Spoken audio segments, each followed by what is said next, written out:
जय हिंद to all my respected aspirants on behalf of Goyla classes में आप सभी का स्वागत करता हूं। जैसा कि आप जानते हैं दिल्ली पुलिस में काफ़ी अच्छी विज्ञप्ति आई है, लगभग 7,547 पद आए हैं, तो आपके लिए बहुत अच्छा मौका है। तो गोयला क्लासेस उसी उपलक्ष्य में आपके लिए कोर्स लाया है जिसमें आप जानते ही हैं आपको लेक्चर्स दिए जा रहे हैं, जो इंपॉर्टेंट क्वेश्चन हैं वो भी आपके साथ शेयर किए जा रहे हैं, राइट। तो यहाँ पर आप देख रहे होंगे फिलहाल अभी आपको 60% डिस्काउंट दिया जा रहा है। जो कोर्स आपका 4,999 का है वो मात्र आपको 1,999 का पड़ रहा है, राइट।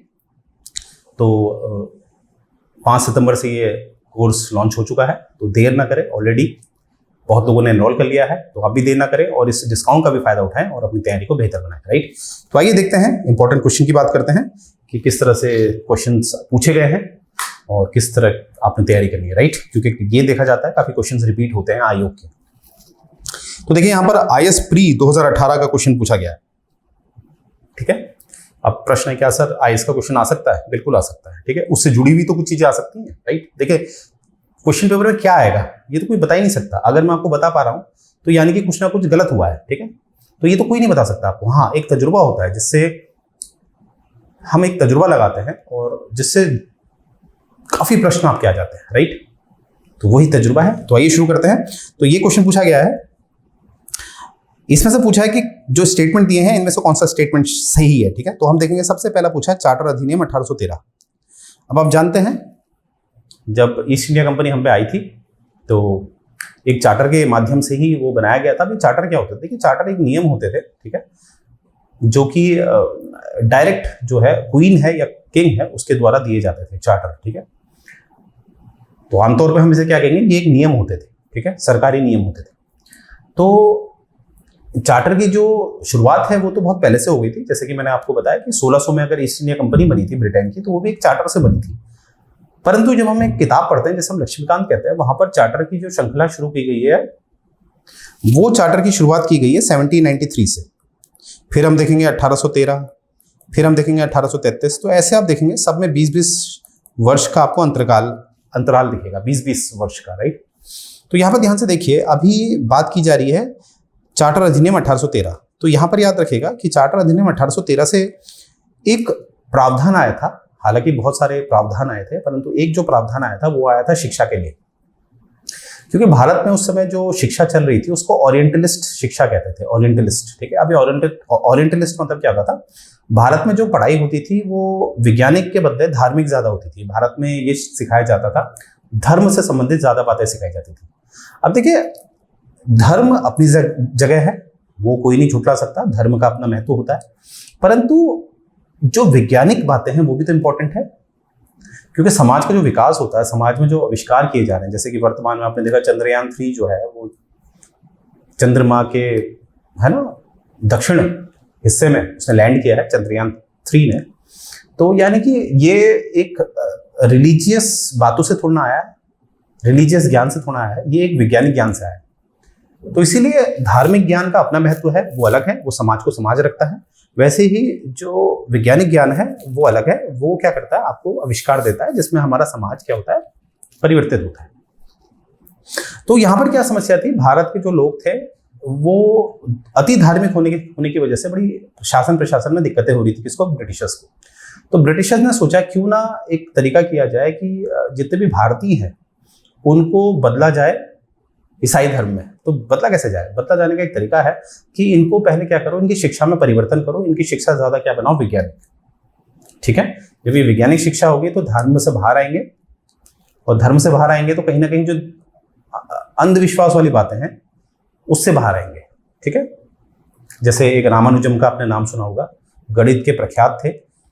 उस समय ये धारणा थी अगर आप समुद्र पार करोगे तो आप अछूत हो जाओगे, तो ये धर्म सिखाता था।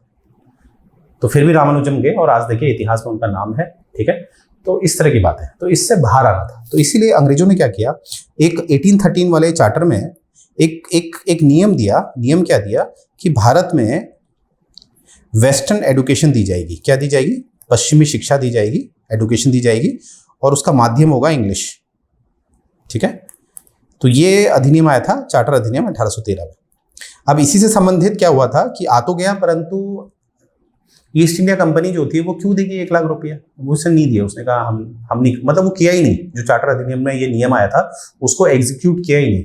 तो इसी उपलक्ष्य में क्या होता है, फिर एक 1823 में यानी कि 10 वर्ष बाद एक general committee of public instruction बनती है, जिसका काम है कि 1 लाख रुपए सालाना देना इस शिक्षा के लिए, जो हमने अभी बात करी। ठीक है, अब यहां पर हमें दिखेगा एक विवाद दिखेगा। विवाद किस किस के बीच हो जाता है? ओरिएंटलिस्ट और एंग्लिस्ट। ठीक है, ओरिएंटलिस्ट वो है जो चाहते थे, जैसे ओरिएंटलिस्ट का एक एग्जाम्पल है जब आप पढ़ेंगे, एक थे प्रीसेप्ट और एक थे विल्सन। ये 2 लोग चाहते थे कि भारतीयों को वही जो इनका चल रहा है वही चलने दिया जाए, परंतु जो एंग्लिस्ट थे वो चाहते थे कि भारत में जो लोग हैं वो वेस्टर्न एजुकेशन समझे और विज्ञान को समझे। ठीक है, तो इस तरह से ये कंट्रोवर्सी हुई थी। तो यहाँ पर आप देखेंगे पूछा क्या है, select the correct answer using the given code. तो यहाँ पर आप देखोगे स्टेटमेंट 1 भी सही है, स्टेटमेंट 2 भी सही है और स्टेटमेंट 3, क्योंकि ये 3 के 3 मैंने स्टोरी आपको बता दी। तो इसका जो राइट आंसर है वो है D for dog, 1 2 3, all 3 are correct. तो याद रखिएगा, इसका कभी आपसे डायरेक्ट पूछा जा सकता है कि शिक्षा के लिए कौन से चार्टर में पहली बार ये बात उठाई गई थी कि भारत में क्या हो, वेस्टर्न एजुकेशन, पश्चिमी शिक्षा। तो वहां पर आप कौन से चार्टर में टिक करके आएंगे? 1813 वाले। और आपसे एग्जाम में अगर पूछे general committee of public instruction क्या थी, कब आई थी? 1823 में आई थी। क्यों थी? इसका काम था कि जो वेस्टर्न एजुकेशन है उसको लागू करवाया जाए। ठीक है, आगे देखें, नेक्स्ट है आपका राजस्थान एडमिनिस्ट्रेटिव सर्विस का क्वेश्चन है, प्री का 2018 का। आइए देखते हैं। इसमें पूछा है 2 स्टेटमेंट दिए आपको, ए और बी। उसमें पूछा कौन सा सही है कौन सा गलत है। तो पहला है, after the Nagpur session of 1920 Congress the provincial Congress committee was constituted. ठीक है, कांग्रेस के नागपुर अधिवेशन 1920 के बाद प्रांतीय कांग्रेस समितियों का गठन भाषाई आधार पर किया गया।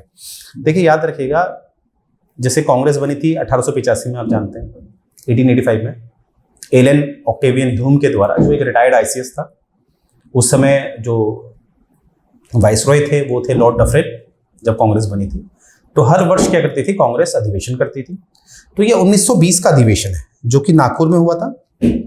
नागपुर आप जानते हैं आज के महाराष्ट्र में ही है। तो यहाँ पर जो अधिवेशन हुआ था इसमें ये बात उठी थी कि एक क्या बनाई जाए कि प्रोविंशियल कांग्रेस कमेटी बनाई जाएगी। ठीक है, जिसका काम होगा कि मतलब ये जो कमेटी, ये जो समिति बनाई जाएंगी, ये किस आधार पर बनाई जाएंगी? भाषा के आधार पर। ठीक है, क्योंकि आप जानते हैं भारत तो भिन्नताओं का देश है। भिन्नताओं में एक आधार आपका भाषाएं भी तो हैं, राइट? क्योंकि आज़ादी जब आप देखिएगा, जब आज़ादी मिल गई थी हमें 1947 में, और जब हमारा संविधान बन रहा था उसी दौरान आप जानते हैं 1946 से लेके 1949 तक हमारा संविधान बन रहा था। तो इसी मध्य हमारी आज़ादी भी हो जाती है 15 अगस्त 1947। आपने देखा होगा 1 वर्ष बाद 1948 में भाषा के आधार पे आंदोलन हो गए कि अलग अलग राज्य बने। इसीलिए आपको दिखता है जो सबसे पहला राज्य जो भाषा के आधार में बनता है वो बनता है आपका आंध्र स्टेट। मैंने आंध्र प्रदेश नहीं बोला है, मैंने आंध्र स्टेट बोला है। ठीक है, क्योंकि जो पोट्टी श्री रामुलु थे उनकी मृत्यु हो जाती है तो आंदोलन बहुत खतरनाक हो जाता है। तो इसीलिए पहला राज्य बनता है भाषा के आधार पर, वो कौन सा बनता है? आंध्र स्टेट। ठीक है, ये बात अपनी याद रखनी है। तो यहां पर आप देखेंगे इन 1947, ये वाला तो सही है, जो पहला स्टेटमेंट है बिल्कुल सही है। ये बात याद रखिएगा कि 1920 के कांग्रेस का जो अधिवेशन था वहां पर प्रोविंशियल कांग्रेस कमेटी बनाई गई। ठीक है, उसका आधार क्या था? भाषा। दूसरा देखते हैं, इन 1948 Congress rejected the demand of formation of province on linguistic basis. अब देखिए, अभी मैंने कहा 1948 में जो एक किस्सा जो बता रहा था आपको आंध्र स्टेट वाला, उसकी मैं थोड़ा सा आपको एक बैकग्राउंड देना चाहता हूँ। देखिए हुआ क्या कि भाषा के आधार पे ये मांग उठ रही थी कि भाषा के आधार पे राज्य बनाया जाए। ठीक है, और ये बात है आपकी 1948 के आसपास की। और अब हुआ क्या कि जब हमारी जो अंतरिम सरकार थी, जिसके प्रधानमंत्री लेट श्री नेहरू जी थे, पंडित जवाहरलाल नेहरू, तो उन्होंने क्या किया, उन्होंने एक आयोग गठित किया, एक समिति गठित करी जिसका नाम था एस के धार समिति। एस के धार समिति ने अपनी रिपोर्ट दी, उन्होंने साफ मना कर दिया। उन्होंने कहा भाषा के आधार पर भारत में विभाजन नहीं होना चाहिए, अन्यथा भारत पूरी तरह से टूट जाएगा। जब ये एस के धार की रिपोर्ट आती है तो जितने भी लोग होते हैं वो आक्रोशित हो जाते हैं। तो फिर क्या होता है कि जवाहरलाल नेहरू लोगों से कहते हैं आप निश्चिंत रहिए, इसमें हम आप खुद देखेंगे इस मुद्दे को, इसके लिए कोई समिति नहीं बनाएंगे। हम क्या एक ऐसी समिति बनाएंगे, मतलब समिति बनाएंगे, ऐसी समिति बनाएंगे जिसमें हम खुद उसमें भाग लेंगे। तो इसीलिए एक जेवीपी कमेटी हमें मिलती है। कौन सी? जेवीपी। जवाहरलाल नेहरू हो गए हमारे उस समय के प्रधानमंत्री, वल्लभ भाई पटेल और पत्ता भाई सीतारामैया। तो तीनों बड़े दिग्गज व्यक्ति हैं, तो तीनों की कमेटी बनती है, परंतु ये कमेटी भी वही बात कहती है जो एस के धान ने कही। अब जब ये लोग ही मना कर देते हैं तो इसके बाद होता है बड़ा खतरनाक आंदोलन। तो एक पोट्टी श्री रामुलु थे। अब पोट्टी श्री रामुलु के लिए एक बात मैं आपको बता दूं, गांधी जी ने कहा था कि 11 पोट्टी श्री रामुलु अगर मुझे मिल जाते पहले तो भारत को मैं आज़ादी दिला देता। इस तरह का वर्चस्व था पोट्टी श्री रामुलु का, परंतु इनकी मृत्यु हो जाती है, भूख हड़ताल में चले जाते हैं। ठीक है, तो अब आंदोलन इतना उग्र हो जाता है कि ना चाहते हुए भी जो उस समय की जो ये सरकार है, जो अंतरिम सरकार है, ये घोषणा कर देती है कि आंध्र स्टेट बनाया जाएगा जो तेलुगु बोलने वाले लोग हैं। ठीक है, तो यहां से हमें दिखता है कि तेलुगु बोलने वाले लोगों के लिए पहला राज्य बनता है आंध्र स्टेट। तो यहां पर देखें, इन 1948 Congress rejected the demand of formation of provinces linguistic. बिल्कुल, कांग्रेस ने तो बिल्कुल मना कर दिया था। मैंने बताया ना, एस के धान ने भी मना किया, जेवीपी कमेटी जो बनी थी कांग्रेस की उसने मना कर दिया। तो ये भी सही है। तो यहां पर आप देख रहे होंगे दोनों सही हैं। तो सेलेक्ट द करेक्ट आंसर, तो ये हो गया हमारा बोथ ए एंड बी। ठीक है, तो इस तरह से आपने सॉल्व करना। जो भी मैं स्टोरी आपको दे रहा हूं वो आप उसके फैक्ट्स हमेशा याद रखिएगा। ठीक है, आगे देखते हैं। Girish Chandra Murmu has become the India's, ये हैं 14th हमारे कैग। ठीक है, अब देखिए याद रखिएगा, कैग हो गए या जो आपके अटॉर्नी जनरल हो गए या आपके चुनाव आयुक्त हो गए, इस तरह के जो भी संवैधानिक पद हैं, ठीक है, जिस वर्ष भी आप पेपर देने जाते हैं इनको जरूर देख लीजिए। ठीक है, क्योंकि वो ये बदलते रहते हैं, किसी का कार्यकाल पूरा हो रहा है, किसी की तबीयत खराब हो गई, तो वर्तमान में कौन है एक बार जरूर देख के जाइए जब आप एग्जाम देने जाते हैं जिस वर्ष में। परंतु यहाँ पर जो मुद्दा है वो है कैग का। ठीक है, आप कैग के बारे में डिस्कस कर लेते हैं, जिसे हम नियंत्रक और महालेखा परीक्षक कहते हैं, उसके बारे में डिस्कस कर लेते हैं। ये है आपका आर्टिकल 148 में, अनुच्छेद 148 से 151 तक इनके बारे में बात की गई है। ये बात आपने याद रखना है। और इनकी जो नियुक्ति करते हैं वो राष्ट्रपति करते हैं, और इनको निकालने का जो अधिकार है वो राष्ट्रपति के पास नहीं है। निकालते कौन है? सेम उसी तरह से इन्हें निकाला जाता है जैसे जो एक प्रक्रिया दे रखी है, जो हमारे जजेस होते हैं सर्वोच्च न्यायालय के, यानी कि सुप्रीम कोर्ट के जो जजेस हैं, उनको निकालने की जो प्रक्रिया है, सेम वही प्रक्रिया कैग पे भी लागू होती है। परंतु नियुक्ति कौन करता है? इनके राष्ट्रपति। अब इससे भी अहम मुद्दा मैं आपको बताता हूं, कैग आपके ब्रिटेन में भी है, कैग आपके ब्रिटेन में भी है, परंतु वहां के ब्रिटेन के कैग और भारत के कैग में क्या फर्क है वो भी मैं आपको बता देता हूं। असल में देखिए, इसका पूरा नाम क्या है? Controller and auditor general. Hindi में है नियंत्रक और महालेखा। महालेखा मतलब होता है जो अकाउंट्स होते हैं उनको ऑडिट करता है, मतलब चेक करता है। और कंट्रोलर ये होता है कि जब भी आप पैसा निकालोगे, जो लोगों का सरकारी पैसा होता है, लोगों से जो कर द्वारा पैसा वसूला जाता है, जिसे हम संचित निधि या कंसोलिडेटेड फंड ऑफ इंडिया कहते हैं, वहां डालते हैं। तो वहां से जो पैसा निकाला जाता है, ब्रिटेन में क्या होता है? ब्रिटेन में ये एक नियंत्रक की भी भूमिका निभाता है। यानी कि अगर पैसा निकाला जा रहा है तो जब तक जो कैग है वो हस्ताक्षर नहीं करेगा तब तक वो पैसा नहीं निकलेगा। और ऑडिटिंग तो करेगा, यानी कि जितने भी अकाउंट होते हैं सरकार के उसका ऑडिटिंग करेगा। ये है ब्रिटेन का। परंतु भारत में क्या होता है? हमारा जो कैग है वो कंट्रोलर नहीं है। यानी कि भारत में जब संचित निधि यानी कि कंसोलिडेटेड फंड ऑफ इंडिया से जब पैसा निकाला जाता है, बजट के द्वारा बजट प्रस्तुत किया जाता है, तो वहां पर हमें कैग के हस्ताक्षर नहीं चाहिए होते हैं पैसे निकालते समय। ये बात आपने याद रखनी है। केवल हमारा कैग क्या है? ऑडिटर है। वो सिर्फ ऑडिट करता है जो भी हमारे सरकार के जो अकाउंट होते हैं, चाहे वो राज्य सरकार है चाहे केंद्र सरकार है।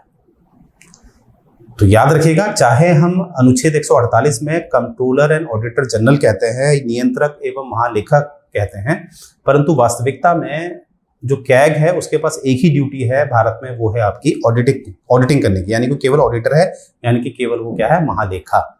और ब्रिटेन में वो पूरा है। ठीक है, ये बात आपने याद रखनी। आगे देखते हैं। Which one of the following comes under the exclusive power of the council of state. देखिए, काउंसिल ऑफ स्टेट क्या होता है? राज्य परिषद क्या होती है? राज्य परिषद होती है आपकी, जिसे हम कहते हैं राज्यसभा। लोकसभा को हम टेक्निकली कहते हैं हाउस ऑफ द पीपल, और वैसे ही राज्यसभा को हम कहते हैं काउंसिल ऑफ द स्टेट। अब हमें दिखता है आमतौर पे कि लोकसभा ज्यादा प्रभावशील हमें दिखती है राज्यसभा से, अगर हम उसकी तुलना करें। परंतु यहाँ पर हम देखेंगे कि ऐसा एक ऐसा है, मतलब कुछ सिद्धांत ऐसे हैं जहां पर हमें दिखता है राज्यसभा के पास काफी शक्ति है, मतलब एकल अधिकार है राज्यसभा का। तो इनमें से जितने भी विकल्प दिए हैं, इनमें से कौन सा है? तो इनमें से मैं आपको बता दूं, इनमें से जो है वो है आपका ऑल इंडिया सर्विस का। जैसे कोई आपसे पूछे कि ऑल इंडिया सर्विस कौन सी होती है, all India service IPS, IRS और IFS, Indian administrative service, Indian police service, Indian forest service. और 42वें संशोधन जो कि 1976 में हुआ था, उससे तो आपका जो इंडियन जुडिशियल सर्विस है उसको भी हमने ऑल इंडिया में डाल दिया। अब देखिए, अगर किसी सर्विस को ऑल इंडिया में डालने का अधिकार है, वो किसके पास है? वो अधिकार है केवल राज्यसभा के पास। ये एक्सक्लूसिव राइट है राज्यसभा का। I repeat, all India service में अगर कोई सर्विस को डालना है तो उसमें एकल अधिकार है किसका? राज्यसभा का। तो राज्यसभा प्रस्ताव लाती है, परंतु प्रस्ताव के लिए इतना याद रखिएगा, जो प्रस्ताव लाया जाता है राज्यसभा में, उसको पारित करने के लिए 2/3 प्रेजेंट एंड वोटिंग चाहिए होती है किसकी? मेंबर्स की। यानी कि जो सदस्य है, वो जो प्रस्ताव पारित होगा वो 2/3 से होगा, प्रस्तुत और वोटिंग। ठीक है, ये बात आपने याद रखनी है। तो इसका जो आंसर है वो है ऑल इंडिया सर्विसेज, ये बात आपने याद रखनी है। आगे देखते हैं, who recommend the distribution of finance between union and the state? संघ और राज्यों के बीच वित्त वितरण की अनुशंसा कौन करता है? अब जैसे राज्य है और केंद्र है, अब जो केंद्र के पास पैसा आता है, केंद्र का कोई वैसा देखा जाए तो कोई राज्य क्षेत्र थोड़ी ना है। जैसे हरियाणा की सरकार है तो उसके पास हरियाणा है, राजस्थान की सरकार है तो राजस्थान है, उत्तराखंड है तो उत्तराखंड है उसके पास। परंतु केंद्र के पास तो पूरा भारत है ना, तो केंद्र के हिस्से में जो भी पैसा आता है वो राज्यों में ही तो डालना है। तो कितने राज्यों को कितना मिलेगा, ये केंद्र सरकार डिसाइड करती है क्या? नहीं, केंद्र सरकार नहीं करती है। कौन करता है? वो है आपका एक संवैधानिक संस्थान जिसका नाम है वित्त आयोग, जिसे हम कहते हैं फाइनेंस कमीशन, जो कि है अनुच्छेद 280 में। तो याद रखिएगा, जो हमारा फाइनेंस कमीशन है ये एक संवैधानिक संस्थान है, यानी कि कॉन्स्टिट्यूशनल बॉडी है, जो आती है आर्टिकल 280। ये निर्धारित करती है कि केंद्र और राज्य के बीच किस अनुपात में, यानी कि किस रेशियो में वो जो पैसा है वो डिस्ट्रीब्यूट होगा। ठीक है, तो ये बात आपने याद रखनी है। तो फाइनेंस कमीशन, राइट। तो यहीं से मैं ये सेशन एंड करने जा रहा हूँ। मुझे उम्मीद है ये सेशन आपको पसंद आ रहे होंगे, राइट। और एंड करने से पहले एक बार बात कर लेते हैं जो मुख्य बात है हमारी।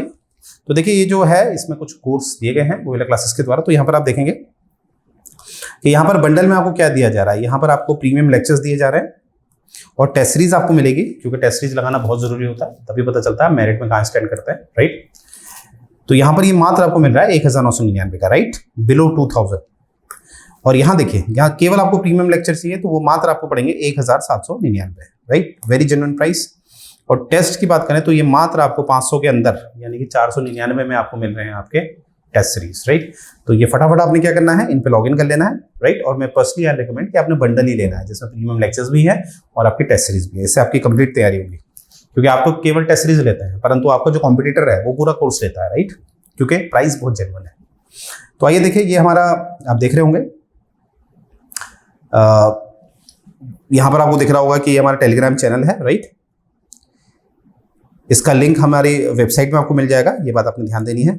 और ये आप देखिए, ये हमारी वेबसाइट है, इसमें अलग अलग आप दिख रहा है। तो ये आपका यहाँ पर आप देखते हैं गोयला क्लासेस यूपीएससी में भी डील करता है, जो राज्यों के सिविल सर्विसेज हैं उसमें भी डील करता है। तो आप निश्चिंत रहिए, ऑलरेडी हमने काफ़ी अचीवमेंट दिए हैं, ठीक है, या पाए हैं अचीवमेंट्स, राइट। काफ़ी रिजल्ट हमने दिए हैं, राइट। ये आप देख पा रहे होंगे। इस तरह से आईपीएस मयंक मुदगल जी 2023 में सिलेक्शन है ये गोयला क्लासेस के द्वारा, ये आईपीएस, ये भी आईपीएस, ये आप देख पा रहे होंगे।